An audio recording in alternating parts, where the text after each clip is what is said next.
Saint-Hippolyte fait partie des 8 communes de la juridiction de Saint-Émilion. Nous sommes la plus petite commune de la juridiction et il y a 150 habitants qui résident sur Saint-Hippolyte. La viticulture a de grandes origines familiales et par exemple ma famille est présente sur la commune de Saint-Hippolyte depuis à peu près le XVIIe siècle. À cette époque, il y avait la culture de la vigne bien entendu, mais différentes autres cultures.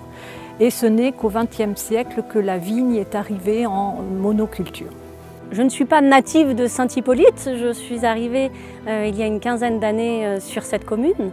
Et c'est vrai que ce qui m'a principalement attirée de suite, ça a été forcément la beauté des paysages et un sentiment réellement de village et d'entraide entre les uns et les autres. Saint-Hippolyte, c'est un petit peu particulier parce qu'il n'y a pas de notion de bourg comme dans tous les villages.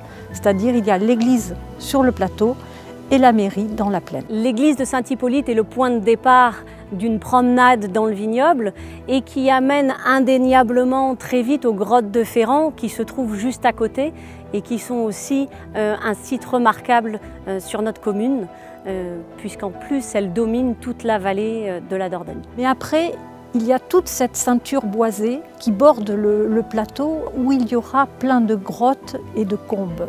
Et c'est vraiment un endroit absolument magnifique avant de s'orienter vers la plaine et le lit de la Dordogne. Il faut savoir que la commune de Saint-Hippolyte est une des rares communes à avoir une aussi grande variété de paysages parce que certes la vigne est omniprésente mais on a aussi énormément d'espaces boisés. Il y a une vraie volonté que tout ce patrimoine soit vivant et en adéquation avec la population.